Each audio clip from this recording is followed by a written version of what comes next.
Welcome to Financial Issues, where we join reality with truth, helping you make the most of your money by honoring God with your investments. Now listen in as we give you the practical tools and advice you need to become a biblically responsible investor.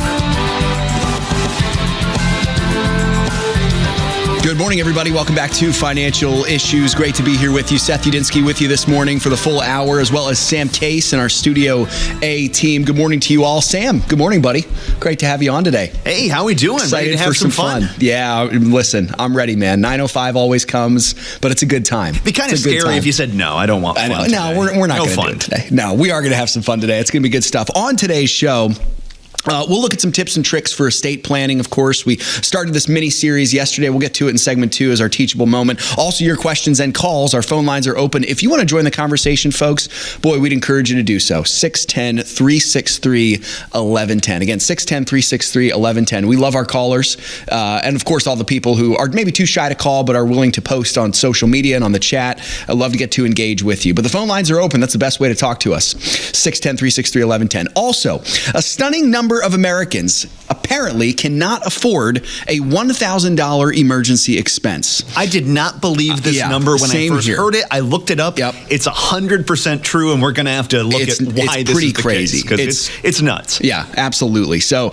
we will reveal that number and why it is and what can be done later on in the show today. You're not going to want to miss that. Speaking of big numbers and bad things also, Sam, sadly, the number of LGBTQ identifying Americans has hit new records. We'll make sense of this later on in the show as well. But before all that, let's get it started with some internal disagreement, it seems, among one of the biggest banking institutions in the nation, specifically the top brass there, over the questions of DEI policies in the workplace. This is a recurring theme in America in 2025, so we're going to talk about it again today. Sam, let's get it started here. What can you tell us about JP Morgan's conflict with DEI?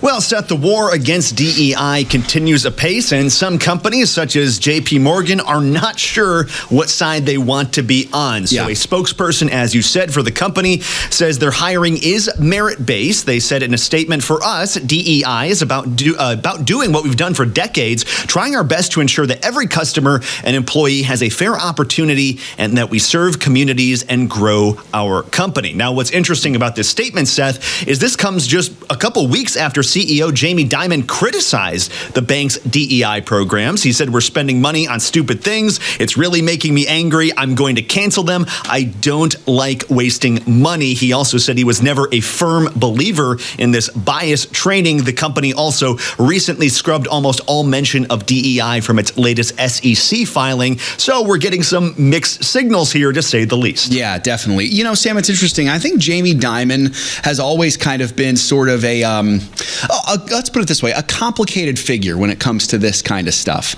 I would not be surprised to see him being swayed one way or the other based on the cultural temperature. And I certainly think it makes sense for him to sway rightward when it comes to this stuff here. But I do think historically there's always been kind of a sense of maybe he has a little more common sense than some other folks do. That's certainly not a promotion of him. I'm simply just stating what it seems to be. I'm going by the eye test here. So that's just interesting there. I think it is fascinating what he said about what DEI actually is. You know, he says, trying our best to ensure that every customer and employee has a fair opportunity and that will serve communities and grow our company.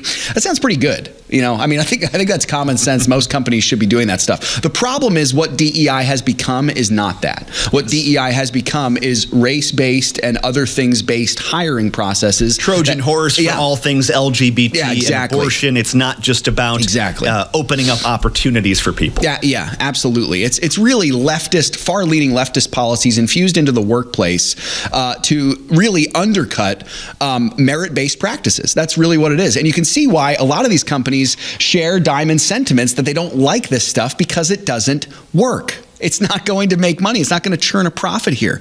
So I think JP Morgan really needs to figure this out for their sakes, especially.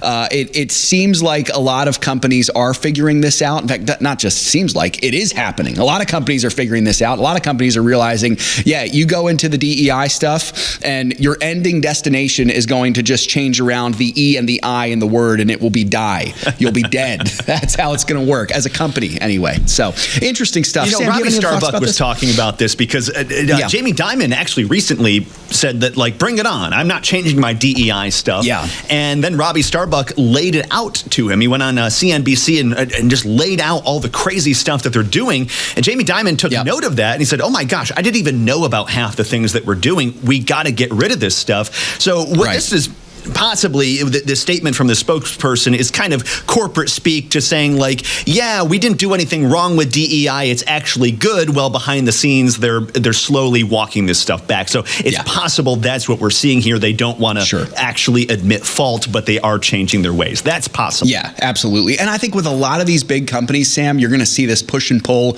of they have some common sense. They see DEI doesn't work, but they also have probably a lot of high-level shareholders who are, they might be left-leaning, and they might say, we're only going to invest in your company if you promise to do these certain things. So it'll be interesting to see. Yeah, we saw that at Apple. I think it was just today or yesterday, shareholders voted to keep DEI. So that really could be an issue. Absolutely. Absolutely. Great comment from Claude here. DEI stands for deception, extortion, intimidation. Claude, right on, brother. That's what's exactly so sad is so many of these CEOs don't even know about it. So they just thought in the aftermath of George Floyd, we don't want to have blowback, being accused that we're racist or discriminatory. So they hire some upper middle management guys to take care of it for them. They say, yeah, we'll make sure your company is not racist or whatever. The CEOs and brass tacks at the higher ups, they say that's fine, and we're just going to trust you to do your job. Little do they know it's investing in all this other stuff that they have no idea what's actually going on.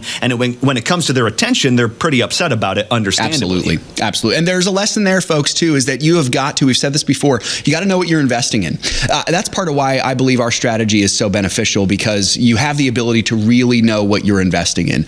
Knowing for sure that a company meets biblically responsible standards gives you a great feeling. It really does. To know what you're investing in is really important. And I think you're right, Sam. A lot of these higher ups are learning the hard way the lesson of needing to know what you're investing in. Absolutely.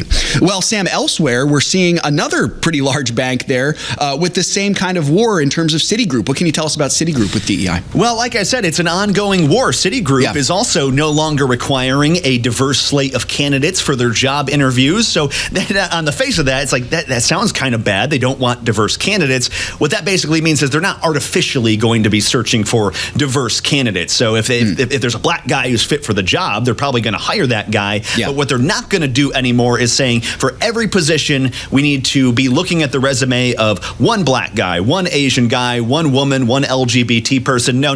We're just going to look at the most qualified people, and we're not going to care about these characteristics. We're just going to hire you if you can do the job, which seems like a pretty good idea. Meanwhile, Pepsi has also fired its chief DEI officer, though there is a little bit of grumbling about that, wondering whether the company is actually changing its ways, because there's still a lot of this DEI stuff on their website. That's also a possibility that it just takes time to update that stuff, though. Yeah, definitely. Good stuff there, Sam. Yeah, hopefully common sense continues to win the day here, because that's really what it is. Absolutely. Look, if there's, for example, you had mentioned if there's a black guy who would make a better fit for a certain role than a white guy would, the black guy should be hired for it, not because of his skin color, but because he's better at the job. That's what it should be. So I think a lot of these companies are starting to figure that out, and that's really good news. That's what we want here. We want these companies to understand by our investment dollars. That's the language that we speak and the sway that we pull there, definitely. All right, let's move to the markets here, folks. So yesterday, the indices began the day once again in negative territory. It was a similar day to Monday, really kind of mirroring Monday, honestly. By mid-morning, the Dow Jones was hanging on for dear life, while the NASDAQ dragged down by NVIDIA on the eve of its earnings call, which will come later today. By midday, not much alteration from the morning. Dow Jones still keeping its head above water. Late afternoon, really much the same. There seemed to be some concern around NVIDIA, which my opinion is this tends to happen on the eve of NVIDIA's earnings call. It happened the last several times. It's not a surprise. The chip darling is now in negative territory for the year. At least it was at the end of the day yesterday. We'll see what's looking today, because truthfully, it's looking like it might open in positive territory today. But as the stocks ended yesterday by Tuesday's closing bell, Dow Jones was up about 1/3%, the S&P 500 down about 1/5, and the NASDAQ composite was down well below 1 full percentage point, around 1 1/3. So again, this morning, the pre-markets feeling pretty good.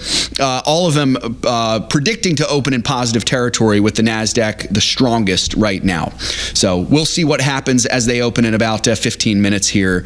Real quickly, folks, Sam, I think we'll hold off on the Scott Bessent story for now because I wouldn't want to rush through that here.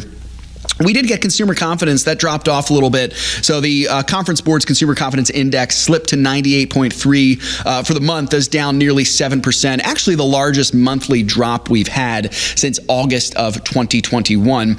Also, in terms of earnings season, I did mention later today we'll get NVIDIA. Today and tomorrow, somewhat bigger days. We got Lowe's this morning, and Lowe's did do moderately well. It beat on the earnings per share.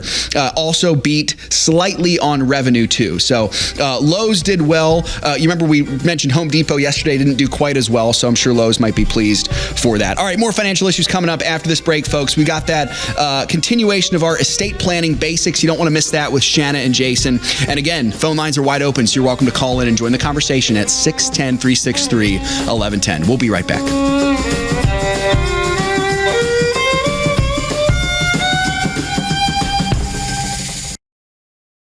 There are moments in life that define us. Choices determine the courses we take.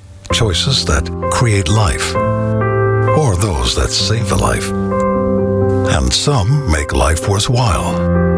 There are decisions to stay, or to go, to remain the same, or to grow. Sometimes we pray and make peace. Other times we take a stand for what we believe. In celebration, mourning, triumph, and defeat, we are invested in every decision we seek. Despite differences, we have one thing in common, the desire to do all for the glory of God. Keep your wallet aligned with your heart and your investments in harmony with your faith. Timothy Plan, biblically responsible mutual funds, ETFs, and retirement plans. Before investing, carefully consider a fund's investment objective, risks, charges, and expenses contained in the prospectus available at timothyplan.com. Read carefully before investing. We believe in being faithful stewards of what God has entrusted to us, and nothing is more important than investing in the next generation. The most impactful way to do this is by sharing the message of Jesus with young people.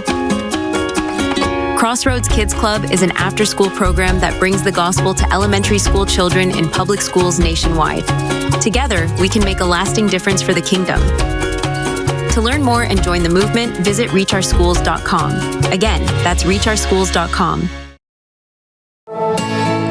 Through the ministry of Preborn, the Financial Issues family has saved tens of thousands of lives of babies. What an amazing job that God has done through you, the Financial Issues family. Would you join us in saving the lives of babies? What an amazing reunion we will have in glory, meeting all the people that we have saved. Please go to preborn.org, that is preborn.org, or financialissues.org, and click on the Preborn banner. Securities offered through G.A. Reppel & Company, a registered broker-dealer and investment advisor, member FINRA and SIPC. Opinions expressed by Shana are hers alone and are for informational purposes only and do not necessarily represent those of G.A. Reppel or the outlet on which you are listening. You should consider how the information applies to your situation prior to personally implementing it and consult any financial professional you work with to make sure it's applicable to your financial plan. So, folks, yesterday we began a little mini-series on estate planning, and we're going to continue that right now. Shana Jason MacDowell giving some great thoughts on the basics of estate planning and things that you need to consider, whether you're young and you're thinking about it in the future, or you're a little older and it's perhaps a little more nearer to you, or maybe you're already kind of in that phase now where you're implementing some things. So here's Shana and Jason MacDowell with some great thoughts as we continue this series. How often should people check their beneficiaries, and what kind of accounts should they be checking? Start with the liquid and local, as we like to call it. I say start with your checking and banking account. That's probably the most easily accessible accounts to make sure beneficiaries are up to date, and of course addresses and information. I like to start there. That's what you use every day to pay your bills, and from that point, then of course investment accounts if they're being managed with your with your financial advisor, or if you're managing it yourself, start there too with the bank accounts, and then kind of go through all of your assets. Anything that can have a beneficiary designation to it, start there. and start updating it and make sure that's completed. And then if it needs to go to the legal documents from that point, of course, update that and have it reviewed with your attorneys from there. So. Great. So you and I, when we're meeting with clients at least once a year, we're going through and we're saying, hey, here's what we have on file. Is this still accurate?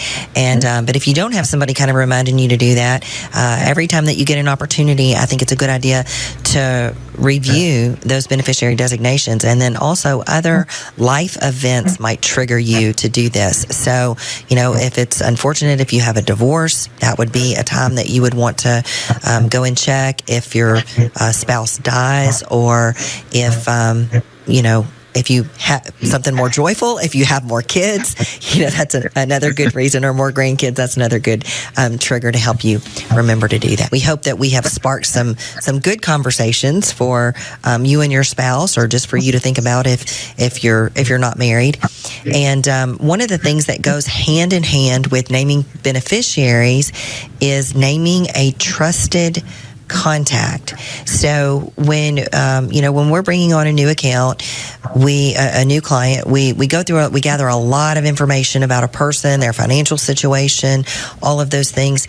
But we also ask them to provide us with a trusted contact. So that's not someone that they're really giving us permission to discuss all the details of their financial life with, but it is someone that we have been given permission to contact, and we've been given their contact information so that we could call them if we're having trouble getting in touch with our client, or if we start to notice some changes in our client and we're just not sure if they're having some mental capacity issues or things like that. So it's someone that we could call and say, hey, is Mr. Doe okay? Is there anything that we need to know about his health status or his mental capacity? It's just someone that they would trust. So sometimes this can be confused with a power of attorney. But Jason, would you kind of speak to the differences there? Absolutely. So with trusted contacts, sometimes they are the same person, at least in private practice, as someone who has power of attorney. But the power of attorney has special privileges, or I should say authority, if it's listed in the legal documents. So power of attorney can be given, at least in our world, gives that individual permission to request either, once processed properly on our end, request for either withdrawals out of accounts of the other individual, or to execute some sort of trades or anything like that. So it gives some financial responsibility from that standpoint that we can actually legally follow. Whereas a trusted contact is really just someone, as you mentioned, someone we can contact in case there's something going on with the account owner that seems a little bit out of place, or if we can't get in contact with them. Sometimes they are the same person, but that's where the legal line pretty much is drawn. Right. And just like beneficiaries, you should review who you have listed as your trusted contact periodically, because it could change. And the reason these trusted contacts are even a thing, like we're required to ask clients for this information or have them, sign off that they don't want to give us one, or that they don't have one. But the reason these trusted contacts are such a thing now is because of elder abuse. And, Jason, speak to that just a little bit. Exactly what is elder abuse, and what are some things that, what are some red flags, some things that we should look for? Yeah, elder abuse could be calling into us and giving us, a request that is completely out of the norm, or something that just it seems a little bit odd. It seems a little bit rushed too, frantic. But also elder abuse can also cover when account owners are actually at the stage of life where they're in a nursing home and caregivers are taking advantage of them. Or maybe there's even a family member that's putting undue pressure on them that's not a trusted contact. In some cases, what we see is just odd orders coming in, or, hey, send money to a place that they've never given money before in a rush. That seems a little bit out of character. Anything that we can pretty much question, that allows us with the trusted contact to say, hey, something is going on. So that's some areas to look for. Or even, hey, our clients call in and say, hey, we want all of our assets to be liquidated because we're going to go buy one commodity, like a precious metal of some sort. And that's a little bit out of what our strategy is. We would like to talk with that client, but there's something going on. We want to just open that up and make sure it's what's going on with that. So yeah, sometimes elder abuse kind of manifests in the form of intimidation. You have somebody that comes in to take care of somebody, and all of a sudden, we're used to meeting with our client, and now this person that we don't know has started sitting in on the meetings, and our client gets really quiet. This person's dominating the conversation. They won't really speak up. We know that's kind of out of character. So, one thing that I would say about that is have a conversation early on with your financial advisor, if you're using a financial advisor, or anybody that you do business with, your bank or whatever, and let them know, hey, this is a person that I would never want you to take instructions from. I would never want you to give information. Now, like I said, being a trusted contact doesn't give them the authority or the privilege of being able to get sensitive account information, but we know how things can work out practically. So you want to kind of alert someone, hey, if this person ever gets involved, that's kind of a red flag, because and you want to be careful too, since this is a do-it-yourself kind of program. If you have all of your portfolio managed online, like with a discount brokerage account, and you have online access, because it's even harder for a computer to verify that this is you logging in or this is not you logging in. So you want to be really protective of your login information, and have somebody designated that can really speak to those kind of things. Great stuff there from Shana and Jason, folks, as always. If we have time tomorrow, God willing, we'll do the third part of that estate planning basics series here. But right now, I want to switch gears and get to a great question we had yesterday in the chat from Daryl in Waco, Texas. Sam, what do we have from Daryl there? It's a real good one.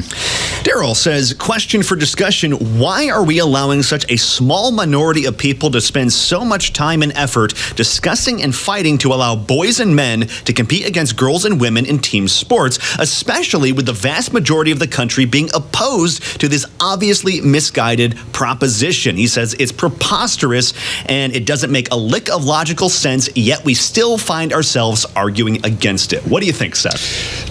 Daryl, you're right on, man.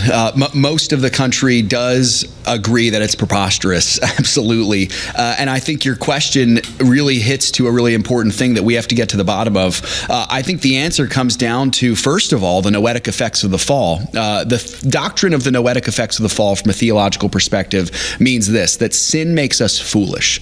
Sin actually makes us more stupid than we would be, to put it bluntly. Sin makes people foolish. It makes us dumb. So we believe things that are contrary to nature. We see a belief that's pervasive in our country that men can just dress as women and pretend to be women, and now all of a sudden they have to be treated as women. I heard one theologian recently describe sin as a kind of insanity. Yeah, it's and then when you stop sinning, you kind of return to being sane. Absolutely. And you look back and say, whoa, what on earth was that? And that's You're very exactly clear right, here. Sam. Absolutely. You're coming to yourself again when you come out of that, when you repent. I believe that's what happened with David, for example. He came to his senses again after he had sinned, committed adultery with Bathsheba, murdered her husband. He realized what he did. And I think so many people are kind of under this, to put it, in kind of another way. It's almost like they're under a spell. Now, it's their own fault. They have chosen to reject God, and this is the result of that. So I think that's a big part of it, Daryl. I think getting to why we're allowing such a small minority to, and why it's continued to be able to be so pervasive, I think that is actually much more on us to blame. And by us, I mean Christians and conservatives, is that we have allowed this to stick around instead of nipping it in the bud when we should have. The LGBTQ lie, folks, has kind of slid down a slippery slope here. And I think that slope is this. 10, 15 years ago, it was homosexual people saying, let us get married. We should have stopped it there. Seriously, like that's where this should have stopped. It should have stopped there, because Christians should have said marriage is between one man and one woman for one lifetime. So can two men get married? No, they can't. But then it was bake our cake, use our pronouns, allow us to dance for minors in drag, let teachers choose your kid's gender. It's just gone bananas, and eventually to a point where now it's men pretending to be women. So, Daryl, to answer your question, I do think that is, really kind of one of the big reasons why. There's a headline for this, Sam. I'd love to get to this here. As we mentioned, a record number of U.S. adults now identifying as LGBTQ. What can you tell us about this? Yeah, it's now over 9%. That's nearly double from 2020, up from 3.5% 5% in 2012, so before gay marriage was legal across the country.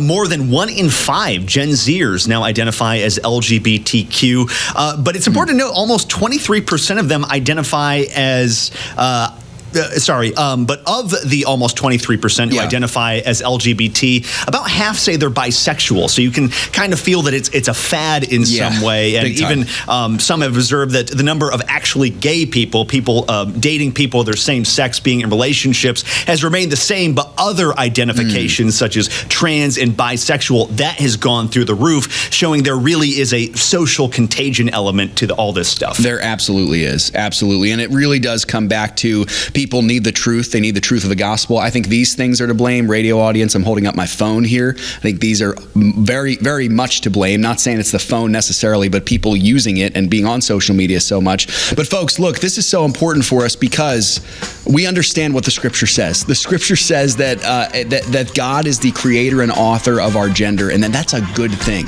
That's a really good thing. So that's part of the things that we screen out for, is this stuff. When we come back on the other side of the break, maybe we'll talk a little bit more about this. But if you have to leave us, folks, boy, we hope you have a great rest of the day. For the rest of you, we got more financial issues coming up right after this. Don't go anywhere. Be right back.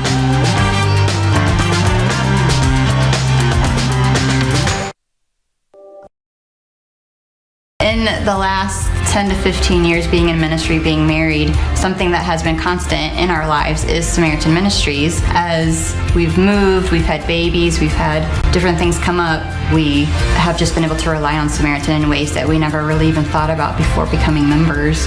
Our heart's desire is to plant roots and be in a place for a really long time. It's how we were raised. We see the benefits of that, but we also see the open-handedness of being used by the Lord wherever He calls, because we just assumed when we started pursuing church planting, the quickest way to get from point A to point B is a straight line. And with the Lord, sometimes you find out it looks a lot more like this. And yet, Samaritan was with us through the entire thing. We didn't have to look into, we have to change insurances now because we've moved states or whatever the case may be. And it's just been a real blessing to us in different phases of life. I'm Kyle. I'm Colleen. We're the Gen X. And we're Samaritan members. I just love the first book of Exodus. The king says, the Jews are too many. Get rid of them. I command you to kill the firstborn. But the midwives to the Hebrews heard the order, and what did they do? They defied it. And God dealt favorably with the midwives and gave them families. He blessed them for loving life. He blessed them for saving babies. We have re-entered the death cult in this country. You think about how much we elevate death, whether it be the chopping off of parts and we call it transgender care, whether it be shouting our abortion, and you see it so beautifully in John 10:10. It is the divide of the entire scriptures. Now, most people would say John 3:16, but think about it. The enemy has come to lie, steal, cheat, and destroy. I have come to give life and life more abundantly. That's the whole ball game, everybody. It is everything. And we have to have the joy of Jesus Christ to enjoy life and to protect it. It's a gift from above. And Preborn is leading the charge. What separates Crossroads Kids Club from other ministries to reach school-age children? What sets you guys apart? First of all is our connection with local churches. We mobilize, equip, train, support local church partners. We're right inside the schools. There's a number of ministries that try to serve public school children outside of the school, but we're able to be right there on the campus. Another key thing is just our values. Our highest value is actually relationships. And so we're not a ministry that's driven by a lot of fancy technology or flashy stuff, but rather getting adults who love Jesus and who love kids to sit on the floor with a group of kids, to listen to them, to love them. So I would say the relational emphasis and the simplicity of the model is actually something that makes Crossroads special as well. Help reach kids with the hope of the gospel. Visit reachOurschools.com.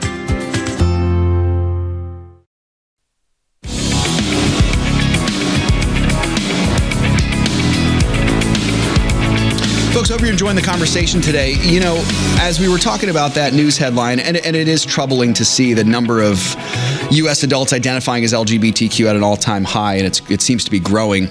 That's actually part of the reason, folks, and let me be so clear with this. The reason why we partner with organizations like Crossroads Kids Club, for example, is because we believe that The enemy is trying to get kids when they're really young. You know, kids are malleable. Kids listen to grown-ups in their lives. And so if they have a teacher telling them, hey, it's okay for you to explore if you're having these gender fluid feelings, that's a good thing. You should explore that. You're being your true self. What they're not telling the kids is the horrific detriment that brings later in life. And worst of all, the block that puts up from someone knowing and loving Jesus Christ.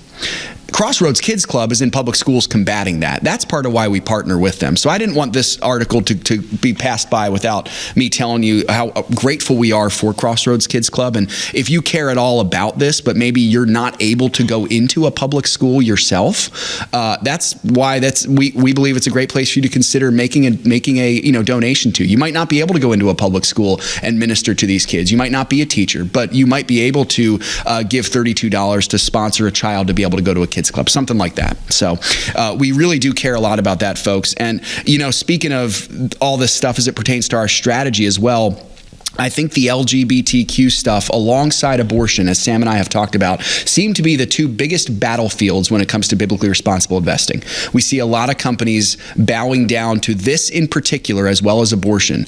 And so if you're talking about the biggest fight that we have as biblically responsible investors with our investor dollars, keeping it out of companies that propagate this kind of stuff, I think that's where it's at. And that's why it's so important for you to invest your dollars in a way that honors God. So very important to do so. For our partners, speaking of which, there is no partner commentary this week as Shana is away. Expect the commentary to be updated next week, though, when Shana is back. I saw someone, I think it was William, was asking that in the chat there. So, William, thanks for that question. All right, folks, the markets just opened. And it appears they've opened as they were expected to in the pre-markets, positive territory, with the exception of the Dow Jones, which is right at the flat line. The S&P 500 is up 0.25, and the NASDAQ up about 0.2 of a percentage point. All right, Sam, let's get to, I think, some very, very fascinating news as it pertains to finances as well as the geopolitical space as we just passed the 3-year anniversary of this proxy war in Eastern Europe. What have you got for us, Sam, regarding this mineral deal with Ukraine? Well, it appears Donald Trump is potentially turning a major boondoggle for the U.S. into something that could be pretty good. They have apparently agreed, that is Zelensky and Trump, to a draft deal suggesting the two countries will jointly develop Ukraine's mineral resources, including oil and gas. However, it should be noted this does drop demands for a right to $500 billion in potential revenue from the agreement. That sort of stuff is going to be sorted out in the future. The text of the deal also does not give Ukraine specific security guarantees. Trump says he will meet with Zelensky on Friday. So, Seth, what we have here, what it seems to me is a deal to have a deal. So they're going to agree that in some ways we're going to cooperate together to work on these mineral resources, and it's going to have a benefit to the U.S., but the actual agreement, how much is the U.S. going to get? What's that going to look like? What is the Ukraine going to get in return for that? That's still a little up in the air. Yeah, yep, absolutely. I think it's a good way to describe it, Sam. Just at first glance, I think this is a good thing. It seems like we're finally getting somewhere. And for us in the United States, I think maybe this might be the first time that we might be getting something out of this now 3-year conflict in Eastern Europe. I like that. Some people may hear that and think that's a cynical or perhaps crass way to think about it. I don't think so. I think when you look at the billions of tax dollars that we have sent to Ukraine and how, look, the American taxpayer right now is struggling to put food on the table. We're going to look at an article later today, God willing, that's going to talk about this $1,000 emergency fund, and most Americans can't afford it. But our tax dollars, meanwhile, are being sent to fund a proxy war 6,000 miles away on the other side of the world. I do think it's good to be starting to get something out of this, or at least showing the signs of that. And it really is true here, Sam. I think the U.S., led by the Trump administration, is playing global peacekeeper without getting too heavily involved in this stuff. I think the U.S. is trying to stop this thing, knowing how beneficial it will be for us also. Meanwhile, the worthless, abominable, satanic, trash heap organization called the United Nations is doing absolutely nothing to help and might even be stoking the fires of conflict, undermining peace efforts. We were talking about that before the show today. I loved, by the way, Dan used to just dunk on the United Nations all the time, and it was great. I feel that exact way. Just an absolute joke of an organization. But anyway. I digress. Sam, I know you agree with me there too. Oh, 100%. I mean, when you have Iran being in charge for a time of the Human Rights Council, I don't know why the United States didn't just get out of it right there. Say, you're obviously a joke of an organization. We have no point in being here. Exactly. Just a good reminder, folks, the scripture speaks of the government being upon the shoulders of one. It's not a one world government. It's not a United Nations. It is Jesus Christ, the Lord and King of the universe. He is the one who will unite all peoples and tribes under his rule. We can't do that on our own, and we would be fools to try. So, all right, Sam, let's move to some partner questions here now before the ag. So we got one here from Mark. What do we have there from Mark? Mark is asking, you have recently added gold and silver ETFs to our portfolio. Do we allocate this as other in the other category? If not, which category should we allocate this gold and silver portion of our portfolio to? Thanks for the question, Mark. You can allocate this to the materials section, and I will tell you that Shana gives a lot more insight into this on the conference call. She did that last week. So the partner conference call is up, by the way, folks. Mark, I would encourage you, go listen to the conference call as soon as you can if you haven't gotten the chance to. Shana does address this question and goes into far more detail than we can right here. So I would definitely encourage you, please do listen to that. I believe every conference call, folks, is important, but this past one I think was one of the more important ones.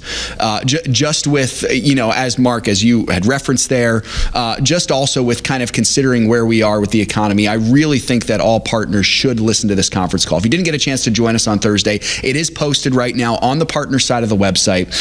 And if you're not a partner and you want to become one, you can do that right now. And once you've got your partnership set up, you can go and listen to that conference call too. So yeah, Mark, go ahead and listen to that. You'll get more information on why that is for sure. But that's a good question. What else, Sam, do we have there? I know we got one from Joshua.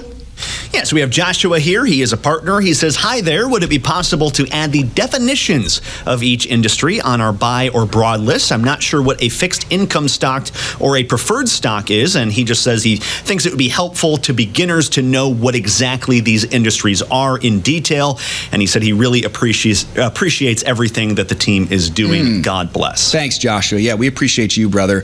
I'll tell you this, man, that is something that we will have on the new website, so I'm excited for it. I know you are as well. We'll make sure to have those definitions of each industry kind of as a glossary page. In the meantime, there is a link that Dan would recommend. I'm going to tell you what it is now, Joshua. And Joshua, let me know if you're in the chat. Let me know in the chat. I'll drop the link in the chat too. Or if anyone else wants this link, you can let me know as well. But it's the Financial Terms Dictionary from Investopedia.com.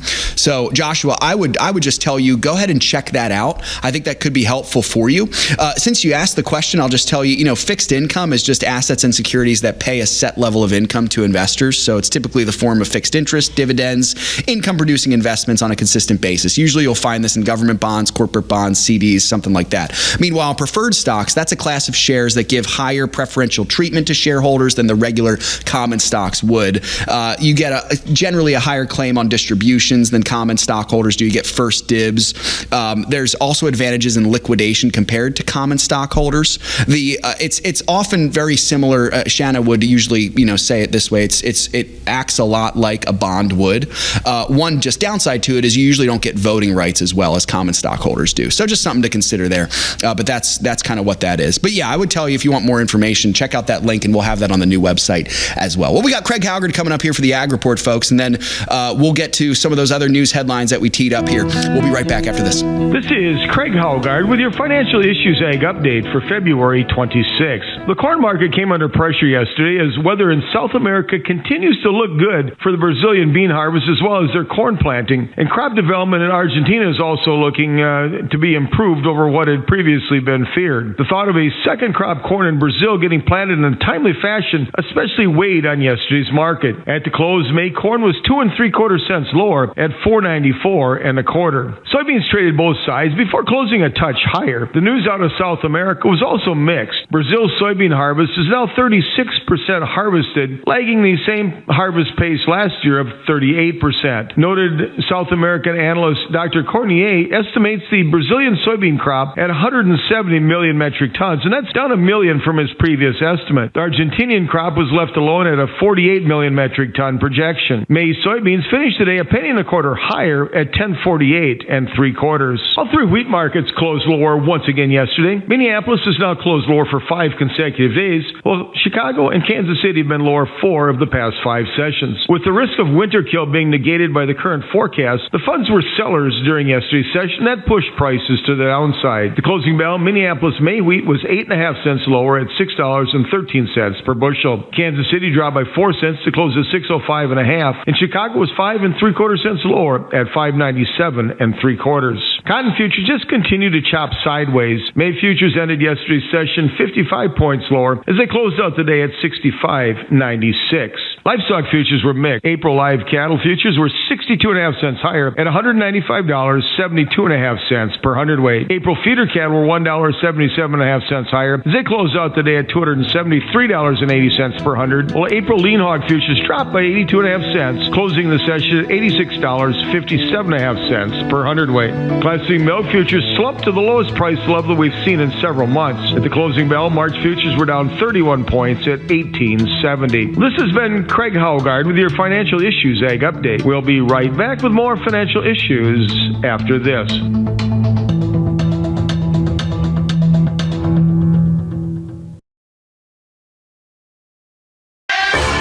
It's up to us to stand up and say, enough is enough.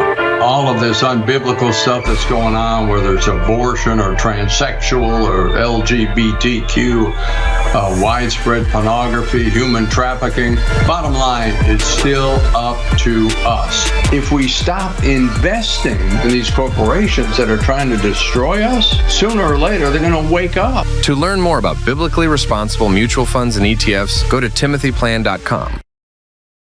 Hearing Jesus say, "Well done," how to secure your rewards in heaven. Don't you want to be sure that when you get there, that you're going to have the best life forever?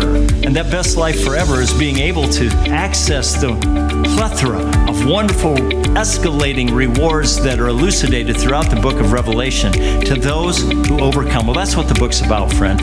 Order your copy of Hearing Jesus Say Well Done today on Amazon and start living for what truly matters. Every day, kids all across America are coming to school with some kind of hidden pain. I've seen kids come in who are just so confused about what's right and what's wrong, just having no idea that God loves them. And this just breaks my heart. Crossroads has the opportunity to bring the Word of God right into the public school, to reach children right where they are. And when we see that happen, we see God changing lives. We want to see kids not only come to Christ, but pursue a lifelong relationship with Him. And so local churches are uniquely positioned to disciple those children as they become young adults and through their lifespan. Crossroads comes alongside a church and provides that church with a club structure, curriculum, training, and ongoing coaching for them to run these outreaches in public schools. If you are burdened for the children of America, consider making a donation to Crossroads Kids Club. For more information, visit reachOurschools.com. That's reachOurschools.com. The opinions and recommendations expressed on this program do not necessarily represent the opinions of the station or any of the program sponsors. Additionally, all products or services offered by the program sponsors may not be known by the program. So, folks, I don't know if you saw this on social media, and this is, Sam, this is not in the notes, but I had to just mention this because it's absolutely bananas. Seth, you can never deviate from the notes. Yeah, never, never, ever. This, I feel like make people nervous who are listening to the show. Like, they're going off the notes, but I had to say this. So, there's a social media craze going on right now where people have been using the dictate function on Apple phones. So, if you open your text messages and you want to speak a text message, apparently on the newest updates of Apple, if you say the word racist, the word Trump will appear for about 1 second, maybe a split second, and then it will go to racist. I confirmed this. My wife just tried it, sent me a screenshot of it. It happened to her too. It is nuts. And it's like, yeah, Apple, no wonder the DEI is here to stay with them for sure when you have stuff like that happen. Sam, have you seen this?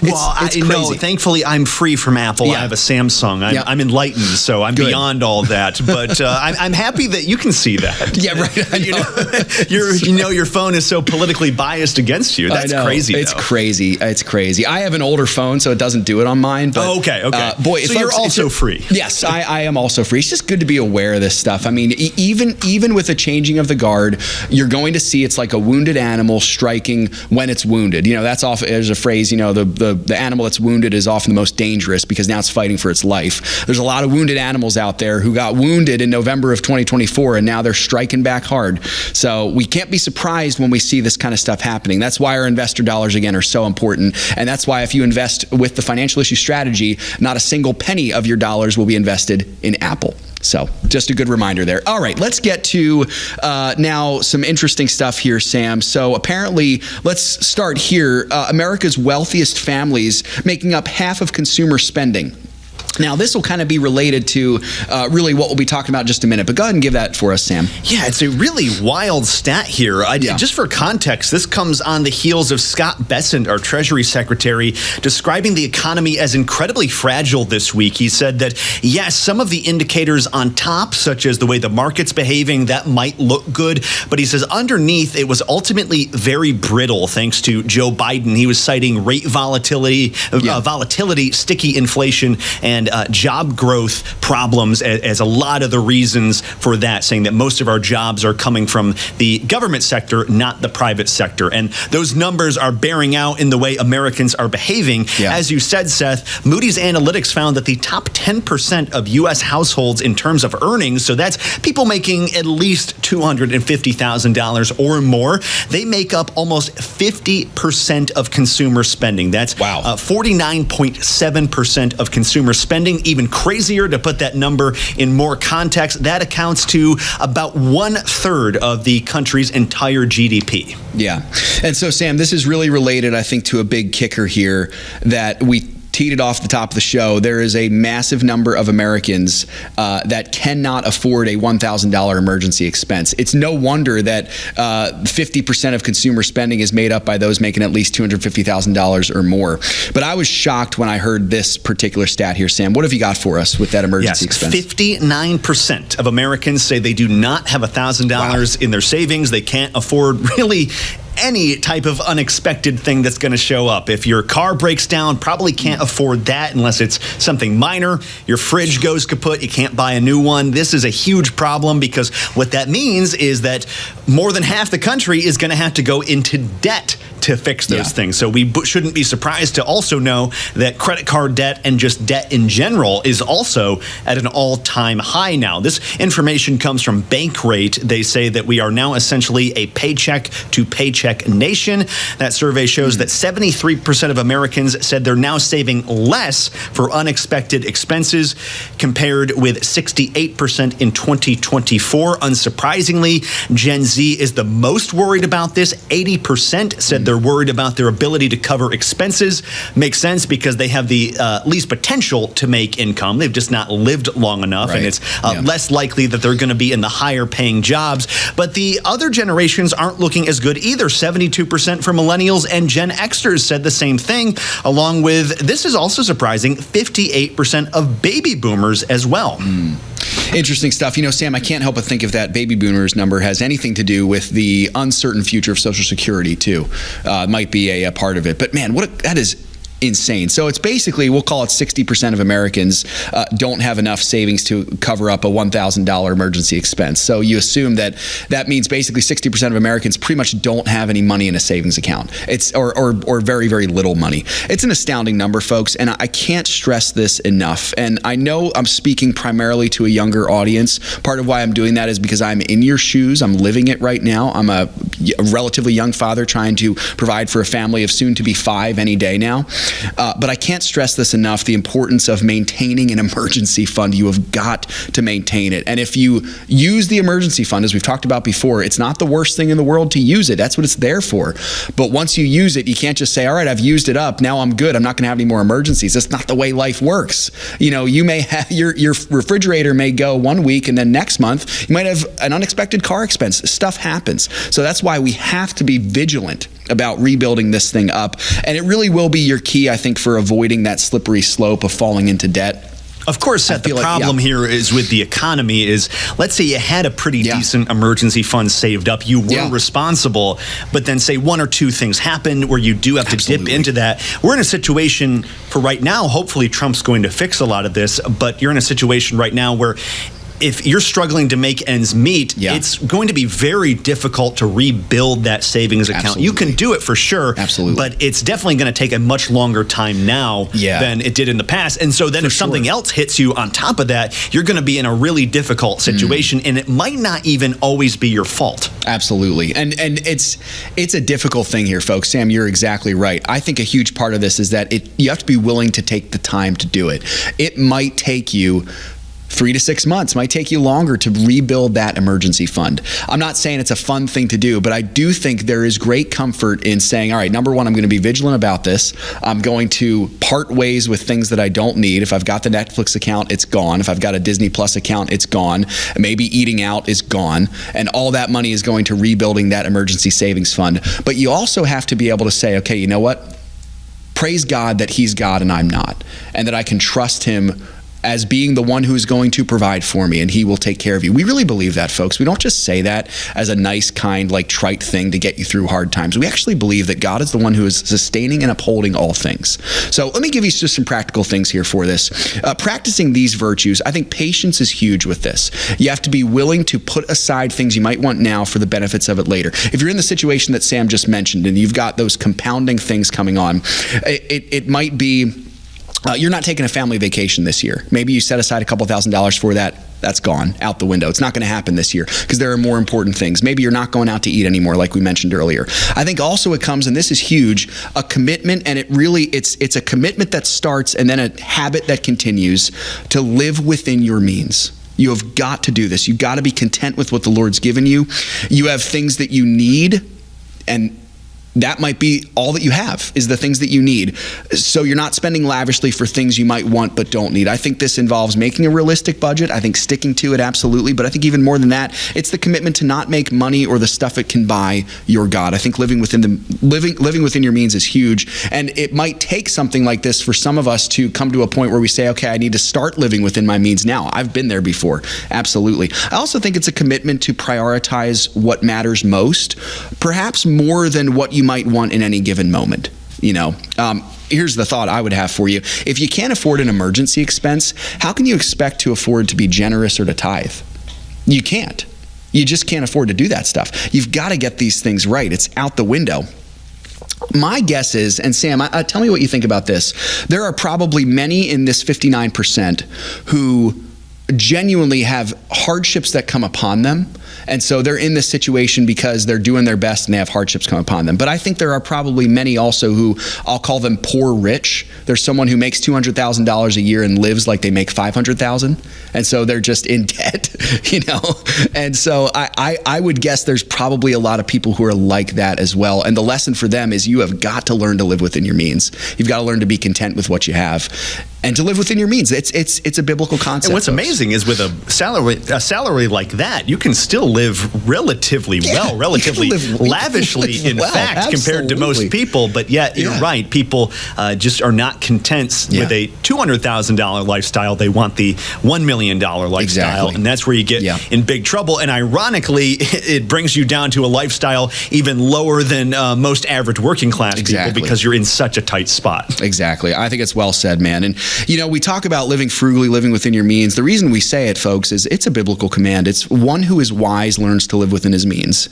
He must be wise with what God has given to him. The scripture tells us in 1 Timothy 6:6-8, godliness with contentment is great gain, for we brought nothing into the world, and we cannot take anything out of the world. But if we have food and clothing, with these we'll be content. That's the key to living within your means. The key is contentment. You are happy with what the Lord has given you because you understand how greatly you have been blessed. This is a gospel issue, folks. We really do believe that ultimately people who love Christ, people whose hearts have been transformed, live constantly with the reminder of what they deserve. Not to bear down on their souls, not to be self-deprecating, but you know every day that you wake up, you deserve hell, and you have not been given hell. You've been given far, far better gifts, the greatest of which, of course, is the grace given to us in the gospel of the Lord Jesus Christ. So be content in that, and let's exhibit that virtue with our dollars. Absolutely.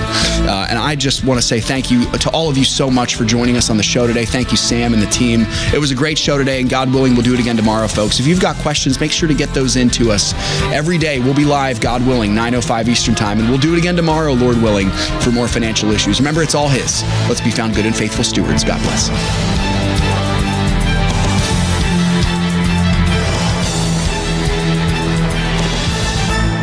we ever forget that we're one nation under God, then we will be a nation gone under. Thank you for joining us. This has been an FISM production.